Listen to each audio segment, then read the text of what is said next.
اللہ کریم نے آپ کو حکم دیا کہ اے موسیٰ فلاں علاقے میں جاؤ، میرے ایک ولی کا انتقال ہو گیا ہے، تو اس کا جا کر نماز جنازہ ادا کرو، غسل کفن کا انتظام کرو۔ آپ ادھر گئے، آپ نے جب غسل کفن کے لیے کوشش کی تو لوگ کہنے لگے آپ کدھر آ گئے، یہ تو بڑا گناہ گار، بڑا بدکار اور زمانے کا بیکار شخص ہے، آپ اس کا جنازہ پڑھنے آئے ہیں۔ بہرحال آپ نے وہ سارا کچھ کر دیا۔ پھر اللہ سے کہا کہ یا اللہ بندے تو یہ کہہ رہے ہیں تیرا نافرمان تھا، گناہ گار تھا، اور تو فرماتا ہے تیرا ولی۔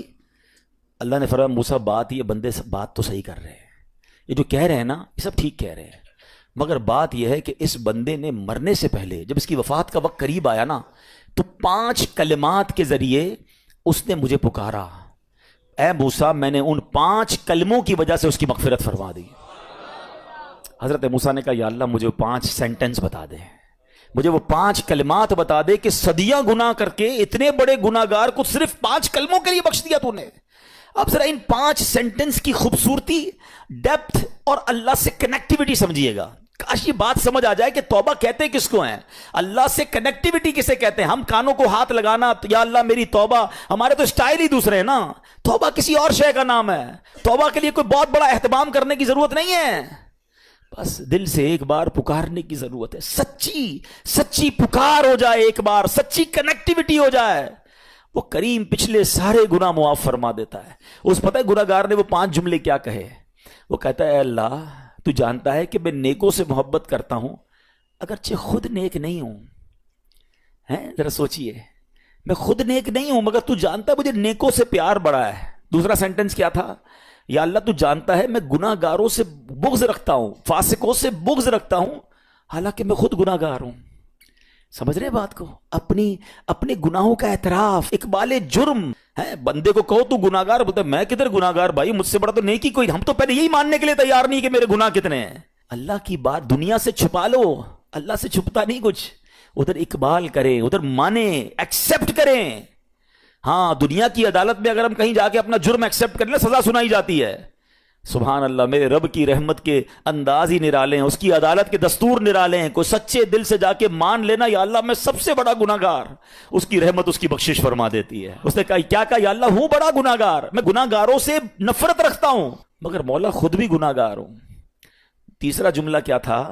یا رب اگر مجھے معلوم ہو جائے نا کہ میرے جنت میں داخل ہونے سے تیری ملکیت میں کوئی کمی آ جائے گی تو پھر میں تیری جنت کا کبھی تجھ سے سوال نہیں کروں گا، کیونکہ مجھے پتا ہے تیری جنت بہت بڑی ہے، مجھے داخل کر کے تیرا کچھ بھی نہیں جانا، تیرا کچھ نہیں جانا، میرا بیڑا پار ہو جانا ہے تو پھر میں تجھ سے کیوں نہ مانگوں، مجھے بخشنے میں تیرا کیا جائے گا، تو کریم، تیری جنت بہت بڑی، تیری رحمت بہت بڑی، تو یا اللہ مجھے اگر یہ معلوم ہو جائے کہ مجھے جنت میں داخل کرنے سے تیری ملکیت تھوڑی ہو جائے گی پھر میں جنت نہیں مانگوں گا۔ چوتھا سینٹنس کیا تھا؟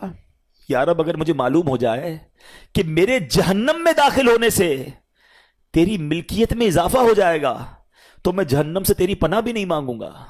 اگر جہنم میں ڈالنے سے تیری ملکیت میں، تیرے ملک میں اضافہ ہو رہا ہے تو پھر مجھے ڈال دے جہنم میں راضی ہوں، مگر مجھے پتا ہے کہ مجھے جہنم میں ڈالنے سے تیری ملکیت میں کوئی اضافہ نہیں ہوگا، تو ویسے ہی مالک ہے، تو ویسے ہی خالق ہے، سب کچھ تیرا ہے۔ اور آخری جملہ سنیے، وہ کیا کہتا ہے؟ یا رب اگر تو مجھ پر رحم نہیں کرے گا تو پھر کون کرے گا؟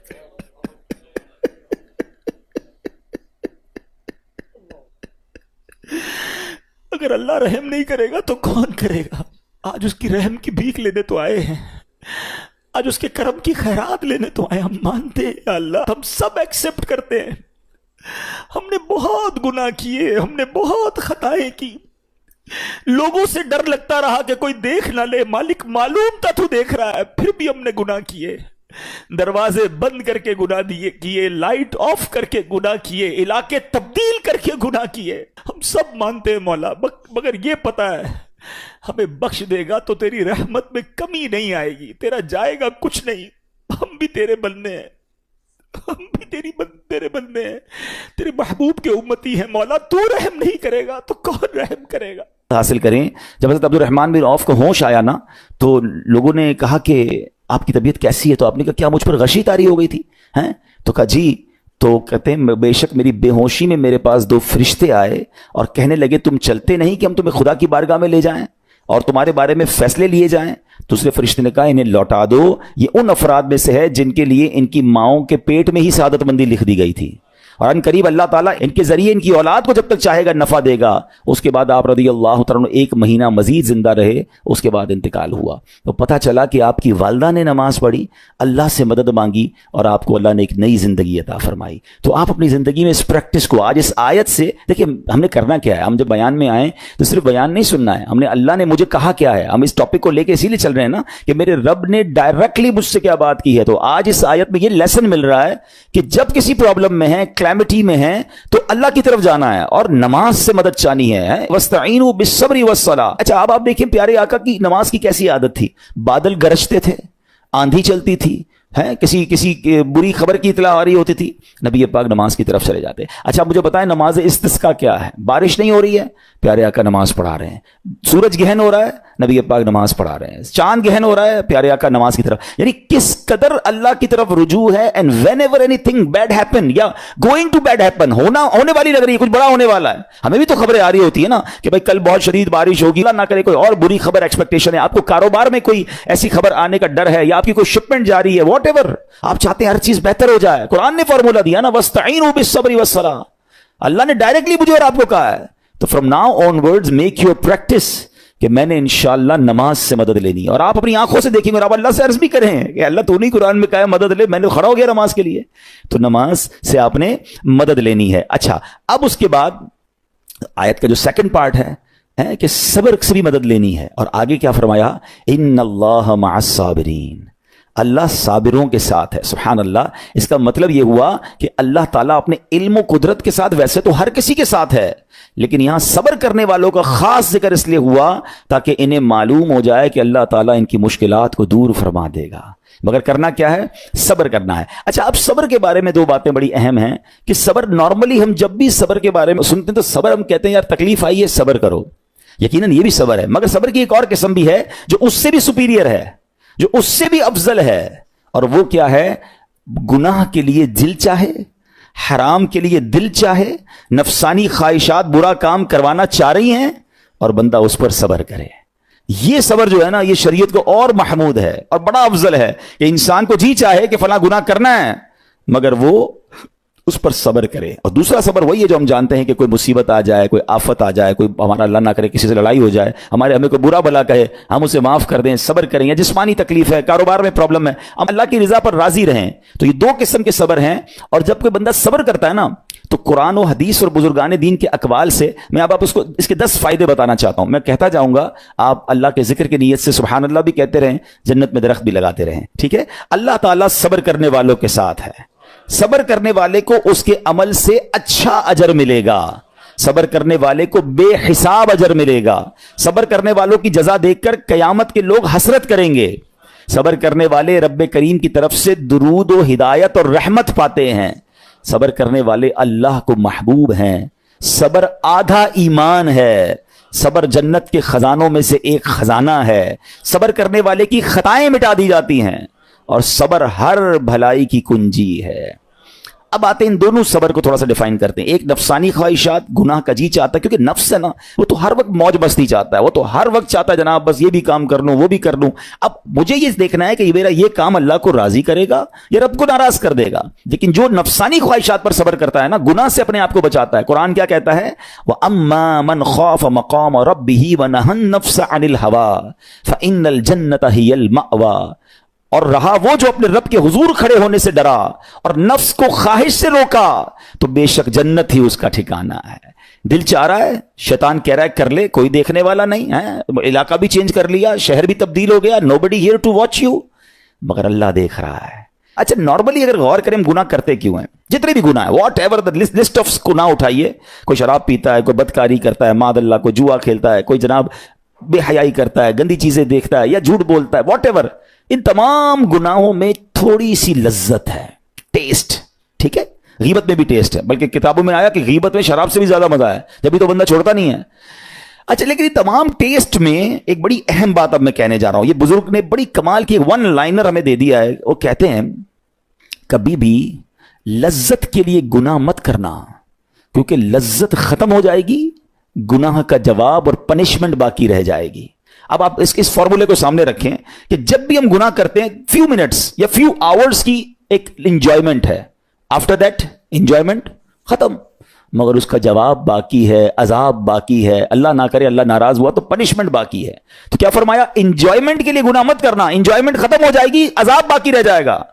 اور اگلا سینٹنس کتنا خوبصورت ہے, فرماتے کبھی بھی تکلیف کی وجہ سے نیکی مت چھوڑنا, تکلیف ختم ہو جائے گی, اجر باقی رہ جائے گا. اب مثال دیتا ہوں, اس کے 2-3 ایگزامپل سمجھیے. گناہ کی ایگزامپل تو آپ سمجھ گئے کہ کوئی بھی تھوڑی دیر کا گناہ کرتا ہے, لذت پاتا ہے, وہ گناہ ختم, عذاب باقی. اب نیکی میں کیا ہوتا ہے, فجر کے لیے اٹھنا, نیند آ رہی ہے, دل نہیں چاہ رہا, آپ اٹھے, آپ نے وضو کیا, فجر پڑا, وہ اٹھنے کی تکلیف تو ختم ہو گئی نا, واپس سونا ہے تو سو جائیے, مگر فجر کا اجر اور ثواب باقی رہ گیا ہے. رمضان کے روزے ڈیفیکلٹ ہیں, لیکن افطار کے بعد تکلیف ختم ہو جاتی ہے, ہم کھاتے پیتے ہیں, موج کرتے ہیں, مگر ثواب باقی رہ جاتا ہے. کبھی کبھی آپ کو کوئی مسجد میں بلاتا ہے, یار چلو بھائی بیان ہو رہا ہے, اجتماع ہو رہا ہے, کوئی نیکی کی بات ہو رہی ہے, نہیں یار دل نہیں چاہ رہا, آپ آ گئے, آدھے 1 گھنٹہ بیٹھے, پھر چلے گئے, وہ آپ کا جو ٹینشن تھا یا پریشر تھا وہ ختم ہو گیا, مگر ثواب باقی رہ گیا. تو اب اس فارمولے کو یاد رکھیے گا, جب بھی گناہ آپ کی طرف آئے نا, آپ سوچیں کتنی دیر کا فائدہ ہے, 1 گھنٹہ دوستوں کے ساتھ بیٹھوں گا, بری باتیں کروں گا, 2 گھنٹے فلم دیکھوں گا, 2 ڈھائی 3 گھنٹے, بس اس کے بعد جواب تو باقی ہے نا, قیامت تک اللہ کو جواب دینا پڑے گا. نہیں یار مجھے انجوائمنٹ کے لیے گناہ نہیں کرنا ہے. اور جب کوئی نیکی کا کام آئے اور آپ کو لگے یار دل نہیں چاہ رہا, مزہ نہیں آ رہا, بوریت ہوگی, چھوڑنا یار, تو بندہ سوچے کتنی دیر کی نیکی ہے, آدھے گھنٹے کی, 1 گھنٹے کی, بس 2 گھنٹے کی, اور ثواب باقی رہ جائے گا. Let's do it. اگر یہ بات سمجھ آ گئی نا آپ کو, تو انشاءاللہ دیکھیے گا گناہ سے بچنا اور نیکیاں کرنا آسان ہو جائے گا. تو اب کیا فرمایا قرآن نے کہ جس نے اپنے نفس کو روکا, کیا خوبصورت آیت ہے, وَأَمَّا مَنْ خَافَ مَقَامَ رَبِّهِ وَنَهَى النَّفْسَ عَنِ الْهَوَىٰ, اور رہا وہ جو اپنے رب کے حضور کھڑے ہونے سے ڈرا اور نفس کو خواہش سے روکا, تو بے شک جنت ہی اس کا ٹھکانہ ہے. اور ایک اور جگہ کمال سے فرمایا, وَلِمَنْ خَافَ مَقَامَ رَبِّهِ جَنَّتَانِ, مبارک ہو ان کو جو اللہ سے ڈرتے ہیں نا, صبر کرتے ہیں, گناہ نہیں کرتے, رک جاتے ہیں. قرآن کہتا ہے جو اپنے رب کے حضور کھڑے ہونے سے ڈرے اس کے لیے 2 جنتیں ہیں, 1 نہیں 2 جنتیں ہیں. سورہ رحمان کی آیت ہے. تو پتا چلا کہ نفس کو روکنا یہ آسان بھی نہیں ہے, ہاں دل بہت چاہتا ہے, مگر یہ صبر جو ہے نا, ان اللہ مع الصابرین کا جو معراج ہے, جو ٹاپ آف دا لسٹ صبر ہے, وہ یہ صبر ہے. اچھا اب آتے ہیں ایک اور صبر کی صورت, کہ اب آپ کو کسی نے غصہ دلا دیا, برا بھلا کہا, یا آپ کے مزاج کے خلاف بات ہو گئی, اب آپ نے روکنا ہے اپنے آپ کو. اب غصے کا اظہار نہیں کرنا, لڑائی نہیں کرنی, گالی کا جواب گالی, اینٹ کا جواب پتھر, انگریزی کا مقولہ ہے نا ٹٹ فور ٹیٹ, جیسے کو تیسا نہیں, یہ ہماری شریعت ہمیں نہیں سکھاتی. اچھا آج کل کسی کو کہو نا یار آپ کیوں یار لڑائی کر رہے ہیں, بھائی میں جواب نہ دوں تو لوگ سمجھیں گے کمزور آدمی ہوں, مجھے اپنا روب بھی تو رکھنا ہے, میں بھی تو پتا چلے کون ہوں, اپنا بتاؤں تو صحیح کون ہوں. سچی بات پتہ ہے کیا ہے, جو ٹٹ فور ٹیٹ کرتا ہے, گالی کا جواب گالی سے دیتا ہے نا, وہ واقعی بتا دیتا ہے وہ کون ہے, وہ اپنا تعارف کروا رہا ہوتا ہے کہ یہ بھی ایسا ہے, میں بھی ویسا ہی ہوں. او بھائی. اچھا پھر ایک اور عجیب جملہ بڑا مشہور ہے آج کل, جناب ہم شریف کے ساتھ شریف ہیں, ہم بدماش کے ساتھ بدماش ہیں. مجھے آج تک سمجھ نہیں آئی یہ کون سا بٹن لگا ہوا ہے آپ کے اندر کہ شریف کے ساتھ آپ شریف ہو جاتے ہیں, بدماش آتا تو آپ بھی بدماش ہو جاتے ہیں. جناب والا, شریف آدمی شریف کے ساتھ بھی شریف ہوتا ہے, بدماش کے ساتھ بھی شریف ہوتا ہے. جب بھی تو وہ غلط آدمی اچھا ہوگا نا.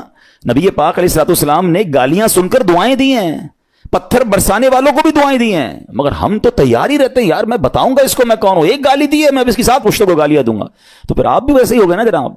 حدیث پاک کیا ہے, ہو از مور اسٹرانگر, ہو از مور پاورفل. اللہ کے حبیب علیہ الصلوۃ والسلام فرماتے ہیں کہ بہادر وہ نہیں, یہ بخاری شریف کی حدیث ہے, بہادر وہ نہیں جو پہلوان اور دوسرے کو پچھاڑ دے, بلکہ بہادر وہ ہے جو غصے کے وقت اپنے آپ کو قابو میں رکھے. اصل بہادری یہ ہے. تو اگر آپ نے واقعی صبر سے مدد لینی ہے, ان اللہ مع الصابرین کا مجدہ لینا ہے, تو بدلے نہیں لینا ہے, معاف کرنا ہے. ذرا مل کر میرے ساتھ شب قدر کی دعا دہرائیے گا, اللہم انک عفو کریم تحب العفو فاعف عنی, اللہم انک عفو کریم تحب العفو فاعف عنی, اللہم انک عفو کریم تحب العفو فاعف عنی. واٹ از دا میننگ, اس دعا کا معنی کیا ہے؟ اللہم انک عفو, اے اللہ تو معاف کرنے والا ہے, تحب العفو, معافی کو پسند کرتا ہے, فاعف عنی, اللہ مجھے بھی معاف کر دے. ہم کیا کہہ رہے ہیں اللہ سے, اللہ مجھے معاف کر دے اور میرے سارے اگلے پچھلے گناہ معاف کر دے. مگر دیر از اے کوسچن, آپ نے معاف کر دیا سب کو؟ بندہ کہتا نہیں میں تو انتظار میں بیٹھا ہوں, میں تو موقع کی تلاش میں, بس موقع ملے پھر بتاؤں گا میں کون ہوں. ہاتھ میں آ نہیں رہا بندہ, ٹرائی کر رہا ہوں کسی جگہ آ جائے, بس کوئی اس کے پیسے ویسے آ جائیں, کوئی اس کا معاملہ میرے پاس آ جائے, بس پھر دیکھو کیا کرتا ہوں. بیٹھے اس انتظار میں بیٹھے بہت سارے لوگ, کمال ہے یار. یعنی دشمنیاں پالی ہوئی ہیں, رشتہ داریاں کاٹی ہوئی ہیں, دوستوں کے پاس جا نہیں رہے ہیں, میاں بیوی میں لڑائی ہے, ایک سوری کے لیے بیوی گھر بیٹھی ہے, وہ کہتی شوہر سوری کہہ دے تو میں آ جاؤں گی, شوہر کہتا ہے بیوی معافی مانگ لے تو میں لے آؤں گا. ارے بھائی کوئی بھی آگے بڑھ کے معافی کر لو بھائی, اللہ سے معافیاں مانگ رہے ہو, بندوں کو معاف کرنے کے لیے لیے کوئی تیار نہیں ہے. مجھے خود بتائے نا یہ کیسی دعا ہے کہ اے اللہ تو مجھے معاف کر دے, میں نے کسی کو معاف نہیں کرنا. یہ بنتی ہے دعا؟ اللہ سے پتہ ہے کیا کہیں؟ اے اللہ میں نے بندہ ہو کر تیرے سارے بندوں کو معاف کر دیا ہے, تو سب سے بڑا معاف کرنے والا ہے نا, اللہ تو بھی مجھے معاف کر دے. Look at the way to talk. یہ مزہ ہے نا بات کرنے کا, پھر دعا کرنے کا لطف بھی آئے گا آپ کو. تو دشمنیاں نہ رکھیں, غصے پر قابو پائیں, معاف کریں. ایک حدیث سن لیجئے, لرزا دیتی ہے, ڈرا دیتی ہے. اللہ کے نبی علیہ الصلوۃ والسلام فرماتے ہیں جو رحم نہیں کرتا اس پر رحم نہیں کیا جاتا. حدیث کا خلاصہ ہے. اور جو معاف نہیں کرتا اسے معاف نہیں کیا جاتا. اب بتائیے, ہم معاف کرتے ہیں, ہم رحم کرتے ہیں, ہم کہتے ہیں اللہ ہم پر رحم کرے, ہم کسی پر رحم نہ کریں. نہیں ہوگا رحم. پہلے اپنے اندر تو لائیے یہ باتیں. اب ایک آیت سنیے گا اس کے تحت ایک واقعہ, اور پھر میں بیان کو کنکلوڈ کرتا ہوں. اللہ کریم ارشاد فرماتا ہے الذین ينفقون فی السراء والضراء والکاظمین الغیظ والعافین عن الناس واللہ یحب المحسنین. قرآن میں رب فرماتا ہے جو خوشحالی اور تنگ دستی میں اللہ کی راہ میں خرچ کرتے ہیں. یہ بڑی خوبصورت بات ہے. یہ غریب اسلامی بھائیوں کے لیے بھی مدنی پھول ہے. امیر تو خرچ کرتا ہے, نارملی غریب خرچ نہیں کرتا اللہ کی راہ میں. ہمارے قبلہ مفتی قاسم صاحب نے تفسیر قرآن صراط الجنان میں ایک بڑی پیاری بات لکھی. آپ کہتے ہیں پوری دنیا کے امیروں کا سروے کر لینا, ان کی جو پیسے بڑھنے کی ایک وجہ یہ بھی ہوتی ہے کہ وہ کہیں نہ کہیں چیریٹی کر رہے ہوتے ہیں, مدد کر رہے ہوتے ہیں. وہ مدد اور وہ نیکی ان کے پیسے بڑھا رہی ہوتی ہے. اور پوری دنیا کے غریبوں کا سروے کریں تو ان میں سے بڑی تعداد وہ جو خرچ ہی نہیں کرتی اللہ کی راہ میں. کہتے ہیں ہم کیا خرچ کریں, ہم تو غریب ہیں, ہم پر لوگ خرچ کریں. میں آپ کو فارمولا دے رہا ہوں اور یہ قرآن سے دے رہا ہوں. جو تنگی میں بھی اللہ کی راہ میں خرچ کرتے ہیں, جو خوشحالی میں بھی خرچ کرتے ہیں. آپ تنگی میں آپ روپیہ خرچ کریں, یہ نہیں کہتے آپ 10,000 روپے خرچ کریں, جتنی آپ کی حیثیت. یہ کاروبار ہے, آپ 1 روپیہ دیں گے اور آئے گا, آپ 10 روپے دیں گے اور آپ کسی نہ کسی نیکی کے کام میں خرچ کرتے رہیں, آپ غربت سے باہر آ جائیں گے. If you want to take out yourself from that problem, آپ آئیں اللہ کی راہ میں خرچ کرنا شروع کریں. قرآن کہہ رہا ہے کہ جو تنگی اور خوشحالی میں اللہ کی راہ میں خرچ کرتے ہیں. اور اگلا پارٹ کتنا خوبصورت ہے, فرمایا والکاظمین الغیظ والعافین عن الناس. فرمایا اور غصہ پینے والے اور لوگوں سے درگزر کرنے والے. انعام کیا ہے؟ واللہ یحب المحسنین, اور اللہ نیک لوگوں سے محبت فرماتا ہے. اور پھر ہاں زندگی میں کلیمٹیز, پرابلم, بیماریاں, مشکلیں, قرآن خود کہتا ہے کہ من قریب تمہیں آزمائیں گے. کبھی بیماری آئے گی, کبھی بھوک آئے گی, کبھی مال کم ہو جائیں گے, کبھی ڈسٹربنس آئے گی, خوف آ جائے گا. تو بی ریڈی فار دیٹ, صبر کرنا ہے, کیونکہ اللہ نے فرمایا وبشر الصابرین, صبر کرنے والوں کے لیے خوشخبری ہے. تو اللہ کرے کہ یہ بات ہمیں سمجھ آ جائے اور ہم اس آیت پر عمل کرنے والے بن جائیں تو زندگی بڑی آسان ہو جائے گی. یہاں ایک میں عقیدے کی بات بھی کلیریفائی کر دوں. کچھ لوگوں کو بعض اوقات کنفیوژن ہوتی ہے یا لوگ کنفیوژن کریٹ کرتے ہیں. مجھے ایک بات بتائیے گا کہ اللہ کیا کہہ رہا ہے, وَاسْتَعِينُوا بِالصَّبْرِ وَالصَّلَاةِ. اے ایمان والو صبر سے اور نماز سے مدد چاہو. کیا صبر اور نماز خدا ہیں؟ بتائیے, نہیں ہے نا, اللہ تو نہیں ہے. ہم صبر اور نماز کی عبادت تو نہیں کرتے. تو جب قرآن کہہ رہا ہے کہ صبر اور نماز سے مدد مانگو, تو غیر اللہ سے مدد مانگنے کا درس تو ہمیں قرآن دے رہا ہے. تو اس کا مطلب یہ ہوا کہ اللہ کے سوا کسی چیز سے یا کسی شخصیت سے مدد لینے کا مقصد یہ نہیں ہوتا کہ ہم اس کی عبادت کر رہے ہیں. اگر آج کے دور میں کوئی اللہ کے نبی سے کہتا ہے کہ یا رسول اللہ انظر حالنا, یا بھر دو جولی میری یا رسول اللہ, تو یہاں کوئی شرک کی بات نہیں ہے. کیوں کہ یہاں یہ نیت نہیں ہے کہ ہم ان کو خدا مان رہے ہیں, یا یہ بھی نیت نہیں ہے. ایک عقیدہ کلیئر کر دیتا ہوں. پوری دنیا میں عاشقان رسول کا یہی عقیدہ ہے کہ کوئی نبی, کوئی صحابی, کوئی ولی اپنی طرف سے کسی کو کچھ نہیں دے سکتا. وہ سب رب کے محتاج ہیں. اللہ کسی کا محتاج نہیں ہے. جو اللہ کا ہے وہ اس کا اپنا ہے. ہاں اللہ نے اپنے مخصوص بندوں کو کچھ عطائیں کی ہوئی ہیں, کچھ پاورز دیے ہوئے ہیں, وہ اللہ کی عطا سے اگر کسی کو تقسیم کرتے ہیں تو اس میں کوئی پرابلم نہیں ہے. قرآن کہہ رہا ہے اے ایمان والو صبر اور نماز سے مدد چاہو. یہاں ایک اور بات سمجھنی ہے. دنیاوی طور پہ بھی کیا ہوتا ہے کہ آپ کسی باس ہوتا ہے اپنے کسی مینیجر کو پاور آف اٹارنی دے دیتا ہے کہ یہ تمہارے پاس اس پراپرٹی کا پاور ہے, تمہارے پاس فلاں چیز کا پاور ہے. وہ اس پاور کے بہاف پر وہ کام کر دیتا ہے, مگر کوئی یہ نہیں کہتا کہ he is the owner. Actually he have attorney, he have power of attorney. بالکل ہمارا بھی عقیدہ یہ ہے کہ اللہ نے اپنے کچھ مخصوص بندوں کو, اپنے پیاروں کو کچھ اختیارات عطا فرمائے ہیں, اور جب وہ ان اختیارات پر عمل کرتے ہیں تو ایکچولی وہ اللہ ہی کی عطا ہے. ہاں دنیا میں اگر کوئی یہ سمجھتا ہے کہ کوئی شخصیت یا کوئی بزرگ یا کوئی اللہ والے اپنی طرف سے دیتے ہیں, رب کا اس میں کوئی دخل نہیں, تو یہ شرک ہے, یہ بات درست نہیں ہے. ہمارا سب کا عقیدہ یہ ہے کہ جو کچھ دنیا میں اگر کسی ولی, نبی, صحابی کے پاس ہے وہ رب کا دیا ہوا ہے, رب کی عطا ہے.